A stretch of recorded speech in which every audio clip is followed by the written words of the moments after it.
Hi everyone. So I just wanted to do a quick video on the CSL Fanatec CSL standard brake pedal and what you can do to really maximise the standard brake pedal. You know, if you're like me, then even sinking money into things like a wheelbase, maybe even a rig or something like this, everything feels very expensive in sim racing, and the load cell brake kit on its own in Australia is over $200, so it's a lot of money to invest just to get a stiff brake. So, I've had a lot of practice with this sim rig. I'm not the fastest out there, but on the Nordschleife Tourist section in a GT2, my fastest time is 6 minutes 24. I can get sub 630s, in any sort of GT2, GT3 sort of car. So I've had some practice. I've gotten decent times, not alien times or anything. But it's enough that I've been, to start off with, I was stoked when I was able to get a 6 minute 45, So over time, I've done more and more to my setup, my standard setup that you see here, to try and, get as much as I can out of it. Now, there's a few mods here that I wanted to go over that you can do. This is, otherwise just a standard CSL brake. It's just the what comes with the R2R bundle. Adding these exciters, like these little transducers on the back of the pedals, is a huge upgrade that I just can't really do anything other than understate. There's just no words to really describe how awesome it is. It adds a lot. You can really you can both add pedal sensation and front slip angle, especially if the car you're driving at the time you're just left foot braking with. You can really get a great slip angle effect, as well as if you want to feel wheel lock or wheel slip, or you might just want to set it to feel ABS, and just know when ABS is kicking in. Then they're on their own a great mod to have. So even if you didn't modify the pressure of the pedal at all, and weren't improving your ability to modulate braking in that regard, the transducers or vibrating motors or some sort of pedal haptics are a great way to get a feeling of sensation that you're braking too much or something like that. But they don't help really with modulating. So one of the more common methods for modulation is to just add this pedal damper mod, which requires a few extra little parts, but otherwise other than just a few little cheap bits and bobs, or some 3D printed parts, depending on how you want to do it, all it requires is a 140mm RC damper, and that immediately gives you a lot of modulation, and it also changes,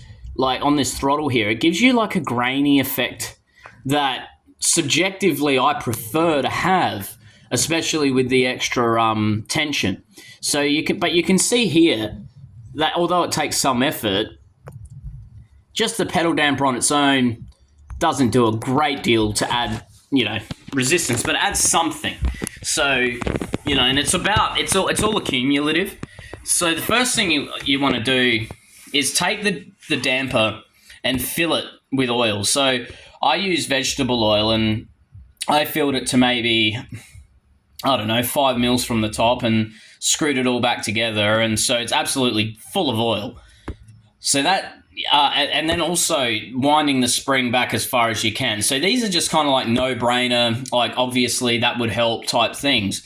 That alone makes a huge difference. Having the spring set to here instead of there already made a huge difference, and filling this with oil, whereas just leaving that one with whatever's in there, which wasn't much, also makes a huge difference to sort of separate the way these two pedals feel.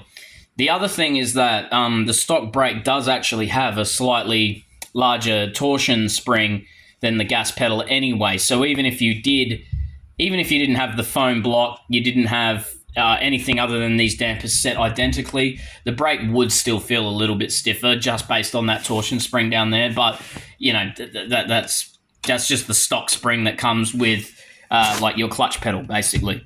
So this is basically a brake pedal with no foam block in it, and that's the resistance. It's about the same, I would say, as what the throttle is with the damper at minimum resistance. Okay, so then adding the damper, tightening that up, filling it with oil. What else can you do from there? You want a little bit more, because really the goal here is to get it close to the point that the pressure required would be equivalent to something like a load cell pedal. Because although this pedal is always going to measure it's always going to measure based on position and not force, your goal is to tune it to the point that position requires, X amount of force, if that makes sense. And X amount of force being what is just the right amount of force for you to modulate. And,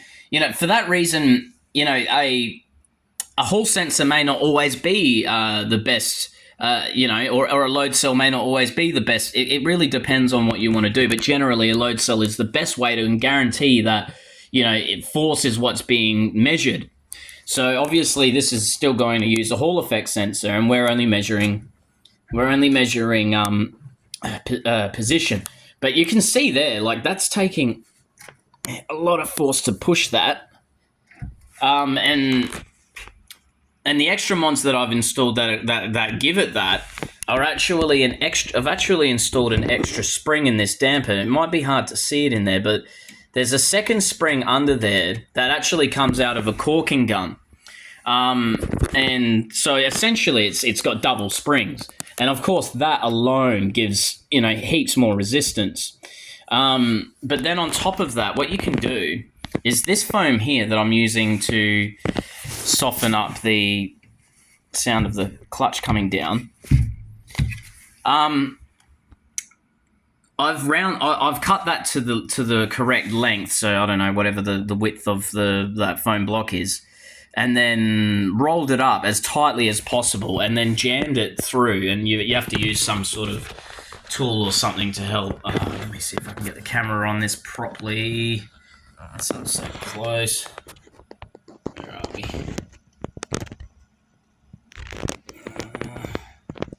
I might be able to. There we go. Now, can we get some focus there? Oh, it's so poorly focused, but you can probably see it. There we go. So in there's like, inside that foam block that's in there is like a hole. And you may have seen, if you're already looking at mods on how to improve the stock brake, you can just chuck something like a piece of dowel in there. But I wanted something that would still bend a bit. And that there also made quite a noticeable improvement in, how much force it takes to push that brake down. So again, like, everything made a difference. Like adding the pedal damper made a noticeable difference. Filling that foam block with other foam made a noticeable difference. Adding that extra spring in there made a really noticeable difference. And then the pedal haptics are just there to let you know, okay, you're spinning now. And they work in conjunction on my rig with a couple that I've also mounted on the back here. So these kind of act as my rear tires. And then, I also get some feedback from that there. But it's not, the goal of the video is not to show off transducers or anything, or any particular, like, one mod. The goal of the video is to actually, to basically say, like, I'm quite happy with the amount of modulation I can get on this brake. Now, it's going to be really hard to probably convey this via video. But if I am sitting in my rig and I push, like, that is taking quite a lot of force to push. And any noise that you can hear from the springs or anything, it gets completely drowned out by the sim audio. Completely drowned out by that. So I don't hear anything like that. That's not an issue to me.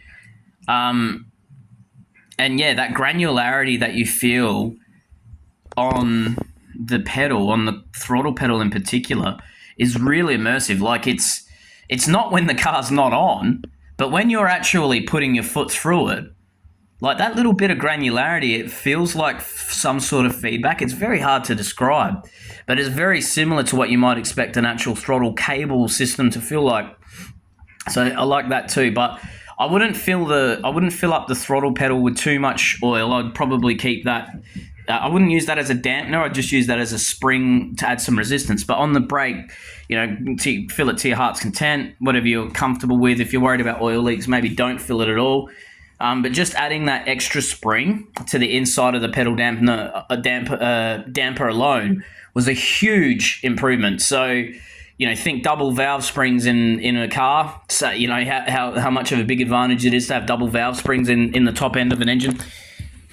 Obviously, that more spring, more spring, and that's what you've got here. So, yeah, this is out of a corking gun. You just got to take off that little top bit, slide off the big spring, slide over the little spring. The little spring will just slide over the top of the upper part of, that's actually the bottom part of that shocker.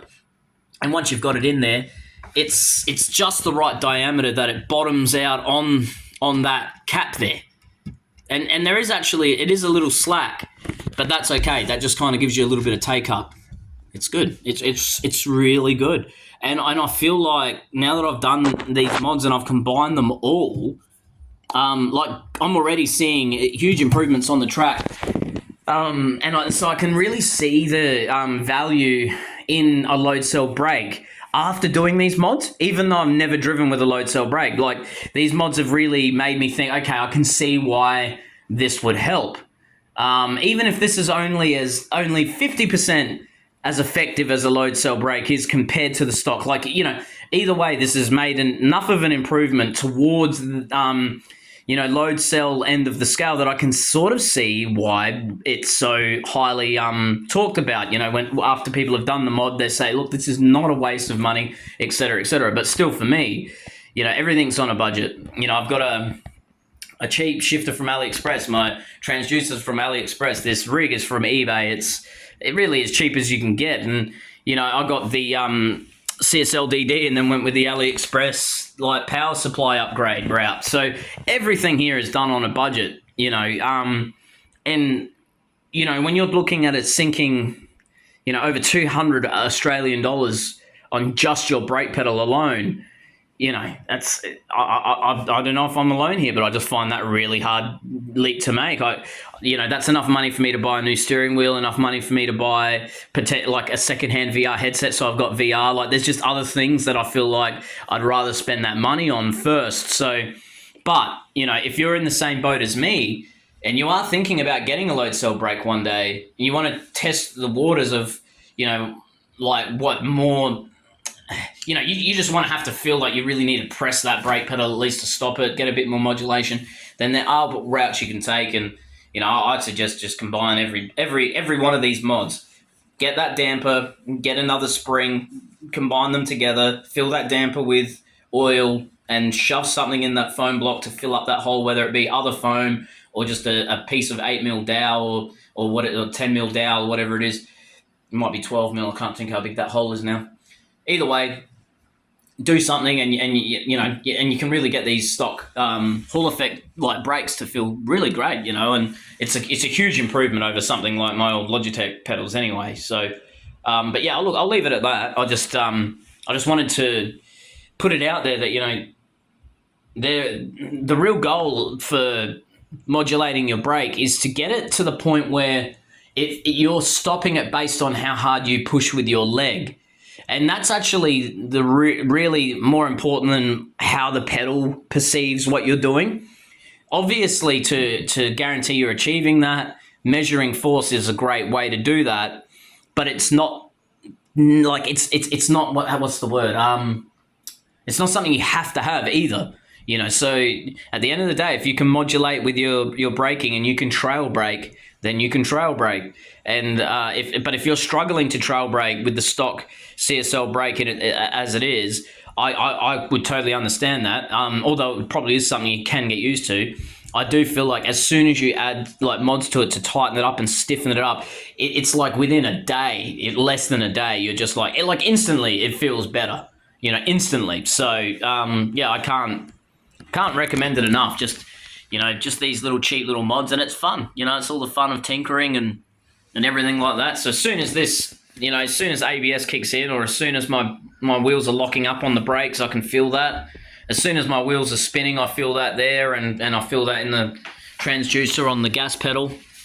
But it's these little simple mods, like just filling up that foam block with other foam that makes such a huge difference, or just whacking in a cheap spring from an old caulking gun that is older than me.